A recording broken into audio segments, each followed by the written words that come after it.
goes on. And I'm Harry Smith. Good morning, everyone. We're going to bring you up to date on the latest news in just a moment. Then we'll be talking with Soviet reporters based here in the United States about the historic events in their homeland. And our economics correspondent, Robert Krulwich, gauges the long-term impact of the short-lived coup. We'll also talk with some young Soviet women who were visiting this country as the week's events unfolded. Right now, it's time to get caught up in the news this morning. Mikhail Gorbachev is in the Kremlin this morning, and the Soviet people are cheering in the streets. Tens of thousands of them gathered outside the Russian Parliament building to cheer their hero, Boris Yeltsin, as he proclaimed victory over the coup leaders. Yeltsin told his parliament that 4 of those leaders had been arrested. A 5th, Interior Minister Boris Pugo, attempted suicide. There are now some conflicting reports whether Pugo is dead or alive. When Gorbachev returned to Moscow last night, he thanked Yeltsin and the Russian people for their support. His office says this morning that he's already made some changes in the defense ministry. In Washington, American military leaders kept close tabs on the progress of the Soviet coup.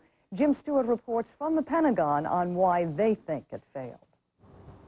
The consensus here is that the coup planners never had the heart, the soul, or the muscle of the Red Army behind them in this crisis. The vast majority of units lay utterly dormant during the takeover. Most units never received any orders at all, and many top officers were never involved before the coup took place. Some then switched sides, some openly, others covertly, to Boris Yeltsin. Sources also say that even the most visible show of force, storming of a barricade in which 4 people died, may have resulted in panic by some young soldiers once they saw fire being thrown at their MTVs and tanks. That this was not a concerted effort by the military to crush Boris Yeltsin and his followers. The bottom line from here, though, is that Boris Yeltsin, democracy, and the people of Moscow may have won because the Red Army, the largest force on earth, never really bought into this coup. Jim Stewart, CBS News, the Pentagon. It has been a long night for 11 hostages held by Cuban inmates at a federal prison in Alabama. The Cubans, holed up in a small section of the prison, are threatening to kill their hostages. Police have special assault units in position, but negotiations are continuing. The inmates' top demand, they want the government to cancel plans to deport them back to Cuba. Police remain out in force this morning in a New York neighborhood marred by 3 days of violence. Last night, black protesters pelted police with rocks and bottles. At least 8 officers were slightly injured by shotgun pellets. The violence started Monday evening with a fatal car accident involving a Hasidic Jewish driver and a 7-year-old black victim. Another Hasidic Jew was killed in an ensuing riot. New York's Mayor Dinkins visited the neighborhood and heard angry black residents demand that the Jewish driver be arrested. Say if it was a black guy behind the car and we hit a Jewish man, he would have been arrested right there. He would have been, he would have been beat up on the spot, and then he would have been arrested. Outside, Dinkins called for calm and patience while a grand jury investigates the accident. And it's very important that we understand that we will achieve nothing but violence. 27 people were arrested in last night's disturbance. Political news now. The list of Democrats who won't challenge George Bush next year keeps on growing. The latest Democrat not to throw his hat in the ring, Tennessee Senator Al Gore. In a statement released yesterday, Gore said he would prefer spending time with his family to the campaigning necessary for a successful presidential bid. Former Massachusetts Senator Paul Tsongas remains the only announced Democratic candidate for president. The finish line is in sight this morning for Connecticut, the one state that's gone without a budget for 53 days. The state Senate gave in just before dawn today, voting to enact the state income tax proposed by Governor Lowell Weicker. The governor had already vetoed 3 budgets for not including the tax. The Connecticut House is expected to give the tax bill and budget quick approval. There's nothing quick, however, about the hurricane cleanup in the Northeast. Utility crews there have been working around the clock ever since Monday's storm. But roughly 300,000 people across 6 different states are still without electricity. Authorities are now blaming Hurricane Bob for at least 16 deaths from the Carolinas into Nova Scotia. That's the news at 25 minutes before the hour. Time to check in with Harry and Mark. Good morning again. Good morning. Good morning, good morning. So, the world is safe. Yes. You can go away for the weekend. Well, actually, I'm going away to work, going to Bermuda for Bermuda Fest 91. That sounds pretty good. Have you been there before? Never been to Bermuda. They love you in Bermuda. They love you. They love her in Bermuda. For Soviet television, and Alexander Shalnev is a U.S. correspondent for the newspaper Izvestia. Good morning. Good morning. Are you free to report? Well, we've been free to report over the last 72 hours, but nothing was published or nothing was carried on the air. No, this is not my case. My newspaper published what I filed to them. What has happened to your people back in the Soviet Union? Has there been a shakeup? There's been a tremendous sense of relief, I guess, back home now that the events, this coup, served as a catalytic in many ways to speed up this reform. I think the biggest winner is not really Mr. Gorbachev or Mr. Yeltsin. It's this process of reform, which today got a great boost from the Russian parliament and from Mr. Gorbachev. Did your boss lose his job today? Yes, this morning he was arrested, Mr. Kravchenko. He's sided with? He succumbed to the coup leaders, and they carried only their official statements and decrees and notes. Not an easy place to live or work, I would imagine. What is your own personal reaction to the coup's failure? I think, and let me be cynical for a moment, I think that was a blessing in a terrible, a very ugly disguise for Mr. Gorbachev. Because, number one, his popularity would go up, at least for a very short while. Secondly, I think now that would be a chance for him to do what he couldn't afford to do early, which is to quit his companion, so to speak. And I could imagine that his next step would be to quit the general secretaryship of the Communist Party, probably the Communist Party membership as well. Do you think people have talked about the heroism of the people? Do you think that it was as much a taste of freedom that they've had over the last 5 years, or a real resistance of having to go back to the bad old days? It's a little bit of both, but I think that people resisted the attempt of those people to take them back to the days when they had to do what they were told to do. I think also we were guided, all of us, and many leaders in the West, because this is a very, very small world now, they felt that we were betrayed by these people who tried to stop, even take back reverse this process of reform, the international cooperation, and many, many other things. And that's why this resistance, both on the part of the common people and on the part of the soldiers who refused to go ahead and shoot, showed that the times of the totalitarian regime are gone by. Certainly Gorbachev has to get lots of credit for at least opening the door to all of those kinds of feelings. What happens to Boris Yeltsin now? I mean, his position must be more solid, more substantial, most incredible than it ever has been before. I think my feeling is that he would be person number one in the Soviet Union, that Gorbachev would be playing a secondary role to him. Actually, he would become a second fiddle in the political life. But Yeltsin has always said he doesn't want Gorbachev's job, right? Sure, but you know how we could trust the politicians in that sense. I mean, we could... Here or there, right?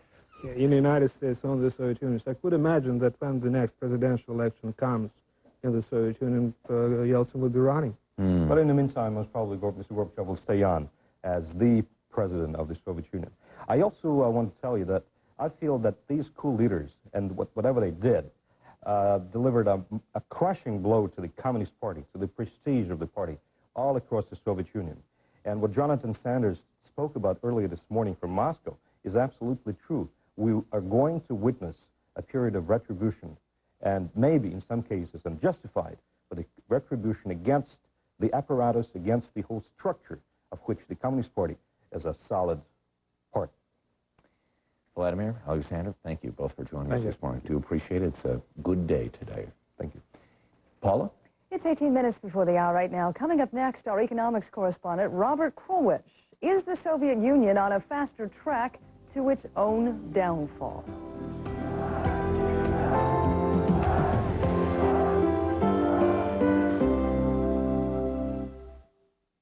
This coup, they said, is going to speed up the political disintegration of the Soviet Union, meaning instead of one country, the USSR, they think, is now going to break into 4 or 6 or 9 or more semi-autonomous nations much more rapidly, Harry, because of the coup. And this is a question, I think. All right. So the leaders of these various republics, what are they thinking then today? They think, well, first of all, the question is, what has held this strangely... we all know that the leaders of the republics have been wanting to break away or to go to some degree off in their own direction. Yet for the last 70 years, what is it that's glued this curious collection of republics together? It has been a dictatorship. It has been controlled since Stalin's time through the army, through the KGB, through the Communist Party, through the giant bureaucracies. They have held the power together pretty much through terror. They have been willing to kill people. They have killed millions of people.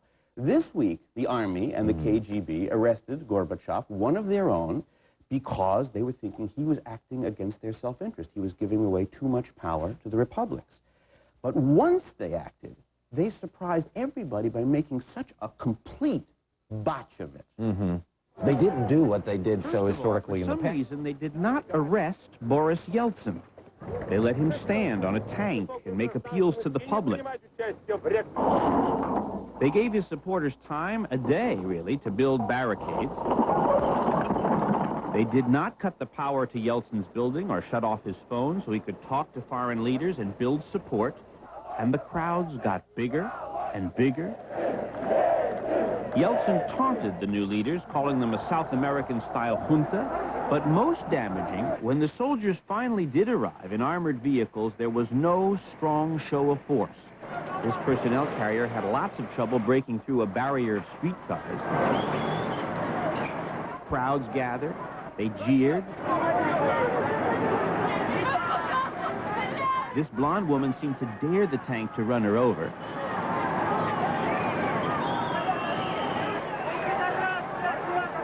And this tank commander got into a most unmilitary argument with a protester.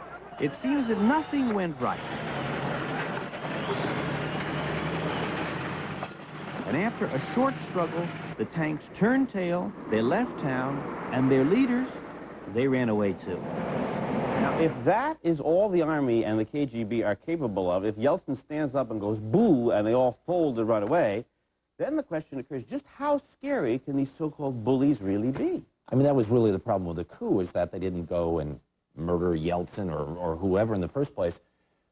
Are those powers of those big institutions completely diminished? Are they going to go away forever now? I don't think they go away, but they're certainly down. Where we are now is the army and the KGB. First of all, their leaders are going to be arrested or have been arrested. We have Vladimir Kushkov arrested from KGB. Dmitry Yasov has been arrested. He's the head of the army. They're down. You know, they're not out, but they're down. And during this period, when the bullies are on their backs, that's when the presidents of the republics have the opportunity to act. Latvia declared its independence this week after months of wondering whether to do it or not.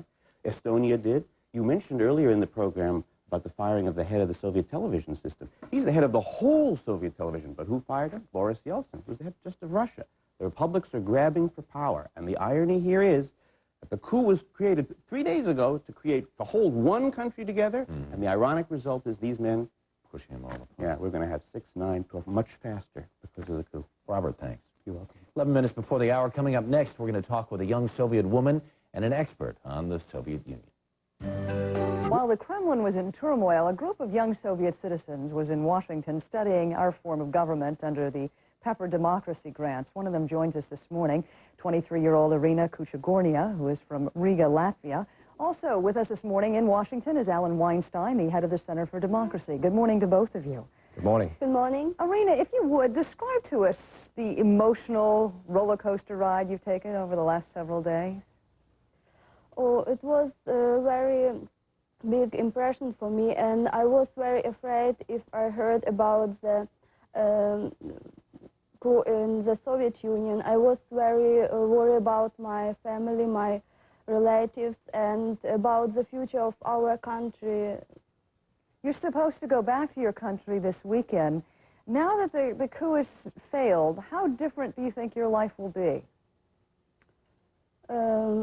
I think I'm supposed to go back the next week, and I think it's many changes, and for at first in the thinking of the people now, because we had very many different parties in our country, and now I think we have 2 big powers, and it was the days and the people thought what what will they do and on what side they are, if they are for reform politics or not.